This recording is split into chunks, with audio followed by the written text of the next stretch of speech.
जैसे ही वे गुफा के पास पहुंचे, सियार ने अपनी असली शक्ल दिखा दी। गुफा के भीतर उसके जैसे और सियार छिपे हुए थे। उन्होंने हिरण को घेर लिया और उसे मार हेलो दोस्तों, वेलकम टू कार्टून कहानियाँ। पहाड़ी किनारे बसे एक घने जंगल में हर तरफ हरियाली थी। इस जंगल में बहुत से जानवर रहते थे।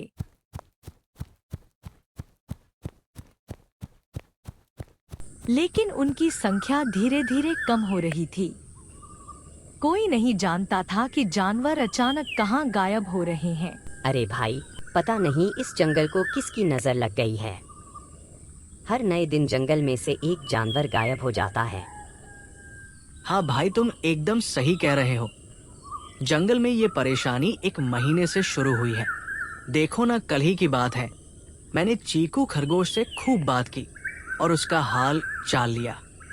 उसकी बातों से ये बिल्कुल नहीं लग रहा था कि वो बीमार हो या उसे कोई परेशानी हो। पर आज सुबह से चीकू पूरे जंगल में कहीं भी नहीं दिखाई दे रहा है। जंगल के पास में एक कुटिया थी जहाँ एक साधु बाबा कई सालों से रहा करते थे। वे कई सालों से वहीं पर तपस्या करा करते थे। एक दिन साधु अपने भोजन के लिए फलों की खोज में जंगल की ओर जाते हैं।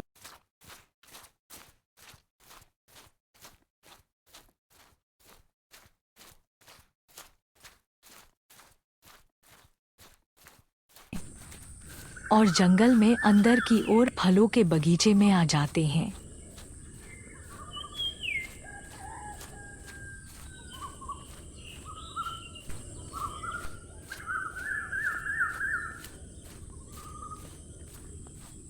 तब वहां से अपने लिए फलों को लेकर फिर से अपनी कुटिया की ओर चल देते हैं।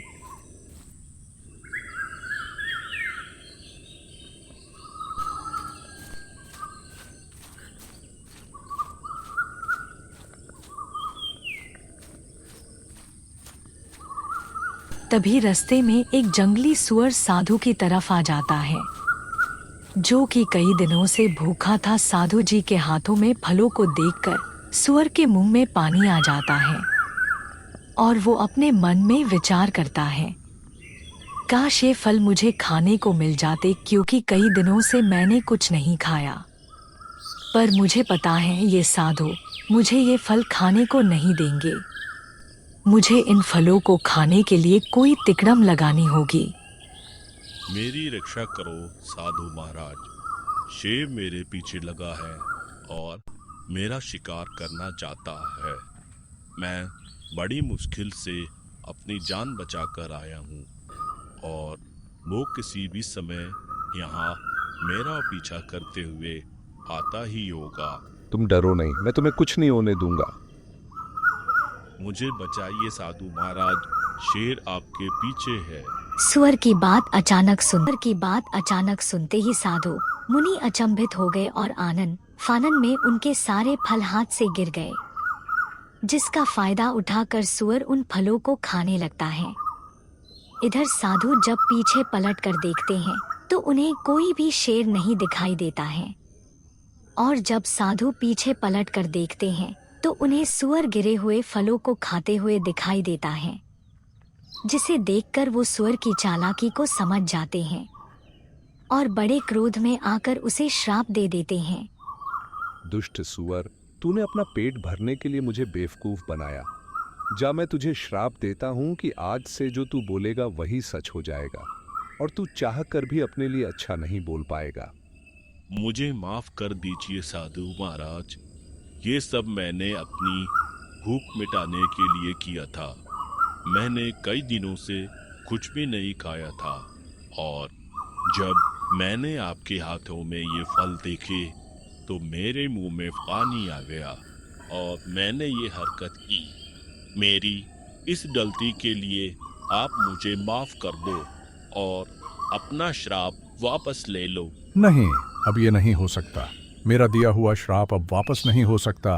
पर अगर तुम्हें अपनी गलती का एहसास हो गया है तो मैं तुम्हें इसका एक समाधान बता देता हूँ। तुम आज के बाद से किसी से कुछ मत कहना जिससे तुम्हारा कभी भी बुरा नहीं होगा। और हाँ, इसी श्राप की वजह से एक दिन तुम्हारी जान बचेगी। और अब मैं तुम्हें आशीर्वाद देता हूँ, आज से तुम भोजन के लिए ज्यादा घूमना नहीं पड़ रहेगा और आसानी से भोजन मिल जाएगा। इतना कहकर साधु वहां से आगे चल देते हैं और सुअर भी जंगल में चला जाता है।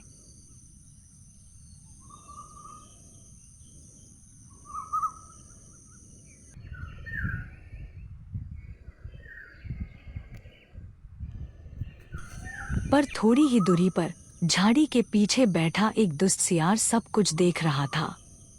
इस घटना को देखकर उसे एक तरकीब सूझी। उसने विचार किया, अगर मैंने किसी तरह इस साधु का मन जीत लिया तो मुझे भी कुछ ना कुछ आशीर्वाद मिल ही जाएगा और मेरा तथा मेरे साथियों का पेट आसानी से भर जाएगा।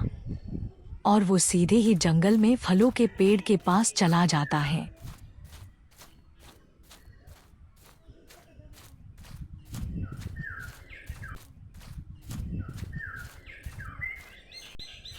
और वहां से फल लेकर सीधे साधु की ओर चल देता है।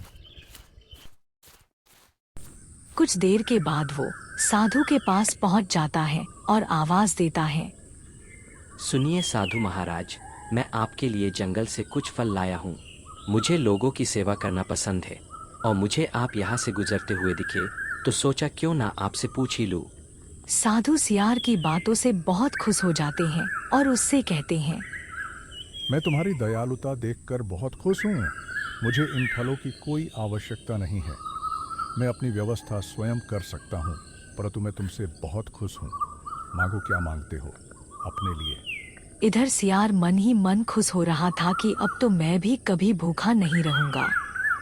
इनसे ऐसा वरदान मांगता हूँ जिससे मुझे कभी भोजन के लिए ज्यादा मेहनत ना करनी पड़े। और वो साधु से कहता है, महाराज, जब मैं इन फलों को आपके लिए तोड़ रहा था तो बड़ी मुसीबत का सामना करना पड़ा, क्योंकि मैं छोटे कद का जानवर हूँ और पेड़ बड़े ऊंचे ऊंचे थे।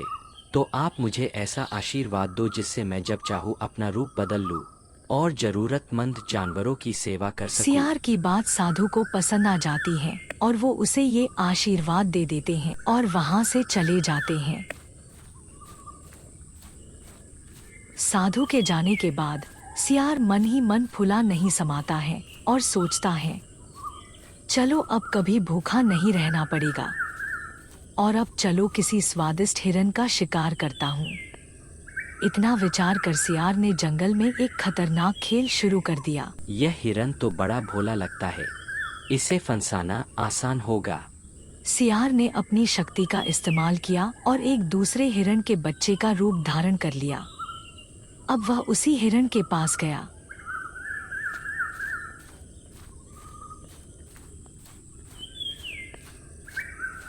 मौसी, मैं इस जंगल में नया हूँ और नदी के पास मेरी गुफा है। मैं खेलते खेलते अपनी गुफा और परिवार से बिछड़कर गुफा का रास्ता भूल गया हूँ। क्या तुम मुझे मेरी गुफा तक पहुँचाने में मदद करोगे? हिरन सियार की बातों में आ गया। अरे क्यों नहीं, छोटे हिरन चलो, मैं तुम्हें तुम्हारी गुफा तक पहुंचा देती हूँ। जंगल में नए हो, तुम्हें तो मदद मिलनी ही चाहिए। हिरण सियार के साथ उसकी गुफा तक गया।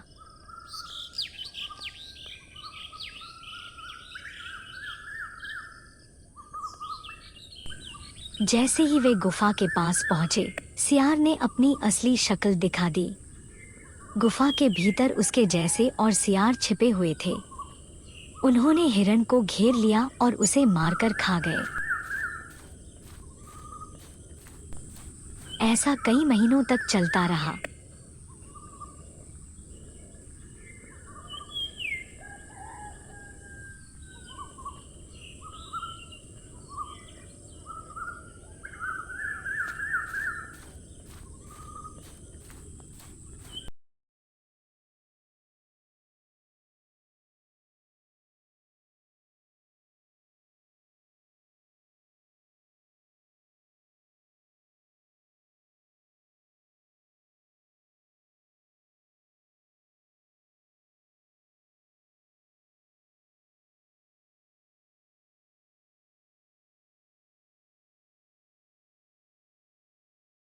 लेकिन कोई नहीं जानता था कि इसके पीछे सियार की चालाकी छिपी है। एक दिन सियार को इस सुअर के बारे में पता चला। उसने सोचा, अगर इस सुअर को फंसाकर खा लिया जाए तो इससे बड़ी जीत कुछ नहीं होगी, लेकिन इसे फंसाने के लिए मुझे खास चालाकी से काम लेना होगा। सियार ने अपनी शक्ति का इस्तेमाल किया और सुअर का ही रूप बना लिया। फिर वह असली सुअर के पास गया।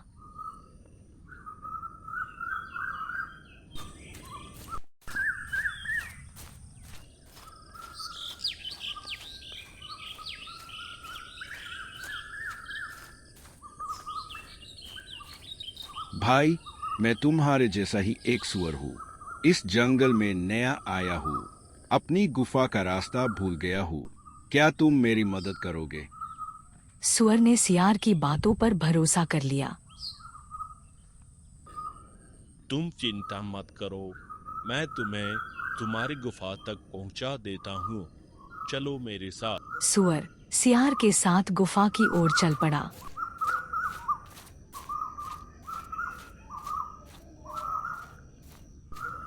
लेकिन जैसे ही वह गुफा के करीब पहुंचा, उसने वहां छिपे सियारों को देख लिया। उसे तुरंत समझ आ गया कि यह सब एक चाल है। उसने मन ही मन मुस्कुराते हुए एक योजना बनाई। गुफा के भीतर सियार और उसके साथी खुशी मना रहे थे कि अब उनके पास शिकार आ चुका है।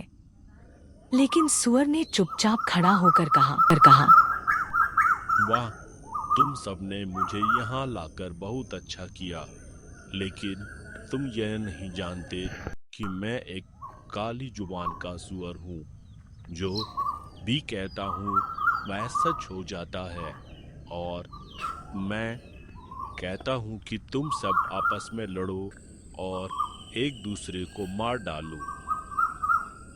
और अब जिसने मुझे यहाँ लाया है वह एक छोटे चूहे में बदल जाए। जादुई जुबान के कारण सियारों के मन में आपसी शक पैदा हो गया। वे एक दूसरे पर टूट पड़े और सभी सियार आपस में लड़कर मारे गए। इतना कहते ही वह सियार जो सुअर का रूप धारण कर आया था, चूहे में बदल गया। वह डर के मारे गुफा से भाग निकला। इस घटना के बाद जंगल के सभी जानवर सुअर के पास आए और उसका धन्यवाद किया। यह मेरा कर्तव्य था, लेकिन ध्यान रखना, अब हमें किसी भी अजनबी पर बिना सोचे समझे भरोसा नहीं करना चाहिए। इस तरह सियारों की चालाकी खत्म हो गई और जंगल में फिर से शांति लौट आई। शिक्षा: हमें दूसरों की बातों पर आंख बंद करके भरोसा नहीं करना चाहिए और अपनी कमजोरी को अपनी ताकत बनाकर उपयोग करना चाहिए। साथ ही चालाकी और धैर्य से हर मुश्किल का सामना किया जा सकता है। अगर आपको कहानी अच्छी लगी हो तो वीडियो को लाइक और चैनल को सब्सक्राइब करना।